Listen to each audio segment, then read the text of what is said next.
Ngiyanibingelela kuKhansani TV. Lo okhulumayo uMakhosi Ukhuzwayo. Engahambi namakhosi awokhuzwayo kuphela, ehamba namakhosi akomoyeni. Ngibingelela nakukhehla lami uMkhulukazi Mulu, nasemakhosini akoMbanje nakoSikhakhane. Ngibingelele nawo bonke omakhosi esiganekane nabo kuKhansani TV. Hhayi bantwana bethonga, ake siphinde siyithinte futhi indaba yomndawo. Yebo, umndawo but uhlukile. Khona umndawo wasentabeni nomndawo wasemanzini. Hhayi, sekwaningi la emakhosini akokhuzwayo nawokomoyeni. Abantu bayafika bathi banenkinga yomndawo, bahamba bawulungisela umndawo, bawuparula umndawo. Bantwana bethonga, angeke uwuparule umndawo ngamanzi asempompini. Umndawo awuparulelwa ngemumva kwendlu. Umndawo okokuqala uwumoya onenkani, othi futhi uma ulungisela izinto zawo kumele wenze ngale ndlela le ofuna ngayo ukuthi izinto zawo zenziwe ngazo. Uney'mpande zakhona. Ngingeke ngawenza la elinye iklasi ngikhuluma ngomndawo ukuthi la oke wanginikeza kanjani inkinga, ngathi noma ngiyidlile ukhamba uMkhulukazi Mulu ayengenzele lona, ayey'fakile iy'mpande zawo amandawo. Baphinde babuya bathi bafuna olwabo bebodwa, iy'mpande zabo zodwa. Bantwana bethonga, asihambeni ngokweqiniso. Umndawo uyingozi, umndawo uyabulala, uyaphilisa, imimoya le. Ngiyacela ukuthi akwesilaleli nezibonakaliso mebevela abantu abakhulumayo, bakhombise futhi nangendlela izinto zabo abafuna ukuthi zenziwe ngazo. Kunendlela umndawo oparulwa ngawo, awuparulwa noma kanjani. Awuparulelwa umndawo umuntu ongawulungiselele, imoya yakhe engayilungiselele. Awukwazi ukuthi lowo muntu angakuparulela umndawo wakho, ngoba nje ofana nokuthi uyadlala nje, udlala ngesikhathi. Ngoba bavele bayibhekelele yonke leyo mali la usuyikhiphile, wenza izinto, uhlaba, wenzani.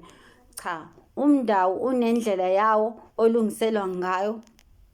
Ngiyacela ukuthi silalelisise imiyalezo yabantu abadala, ulalelisise ukuthi bathini. If uma ukhohliwe iphupho noma isibonakaliso, buyela kubona phela, phahla, ukhulume, usho abantu abadala nivelile nakhuluma nami.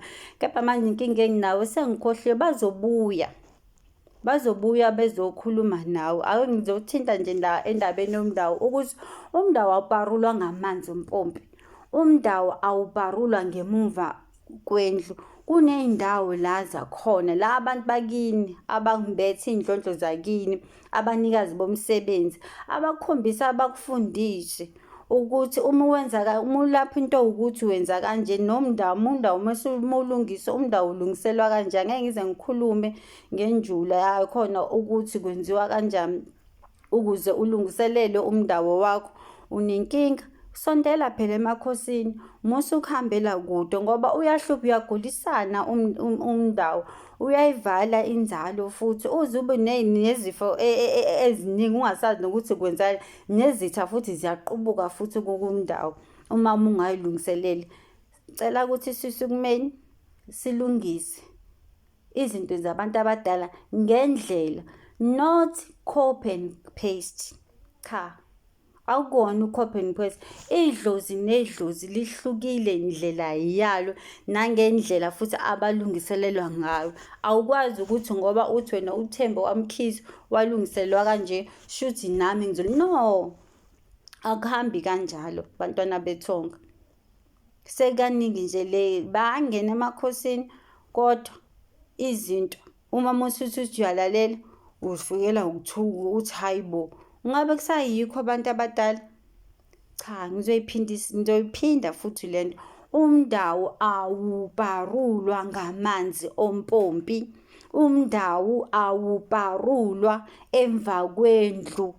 Kuney'ndawo zakhona la kumele uye khona uyowuparulela khona umndawo. Futhi usutsheniwe, hhayi ukuthi uvele nje uyisukumele uthi hhayi mina ngifuna ukuyoparula umndawo. kwenziwe ngendlela yakhona. Umndawo unezimpande zawo. Nkosi yami, ngiyacela akwesilaleleliseni, ulalele futhi nemiyalelo yalo esuke ekuyena ekugayida, noma ugobelela wakho, noma umelaphi lo wendabulo. Nokubekezela, sibeke inhliziyo phansi. Lolu hambo alulula abantwana bethongo, lolu hambo lolu lunzima, kepha kudinga ukuthi wehlise igazi, ulibeke phansi igazi, khona kuyahambeka abantwana bethongo. Unenkinga lapha ekhaya, uyalibona le bhayili le engilimbethe, umndawo. Bayakuvezela ebonakalisweni, siyavela isalukazi noma siyavela ikhehla likhombisa leli hiya leli lamandawo. Ukuliphupha nokuthi uhambe uyothenga akusho ukuthi usubalungisele, usubalaphile abantu abadala. Siyabonga-ke usuzithengile. Phela sukuma-ke musi uyayilandelelela, musi uyenza, uyifune into yakho ukuthi yebo ngiyaliphupha, yebo ngiyabona, yebo ngiyababona abasemanzini. Sukuma uthole usizo.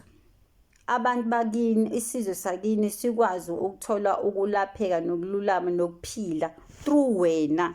Ukuhlala kwakho lapho phansi nabona bayacindezeleka. Ngicela ukuthi sukumeni siyilandelisise uhambo lwabantu abadala, silalele. Kodwa nje bengizokuphawula kakhulu nje ngawo ukuthi nje umndawo, bantwana bethongo, awubharulwa ngamanzi ompompi, awubharulwa ngemuva kwendlu. Kuyey'ndaweni zakhona la uzofika wenze khona ngale ndlela lena okhonjiswe ngawo abantu bakini, abanikazi bomsebenzi. Bengithi angithinte lapho, ngithi makhosi amahle.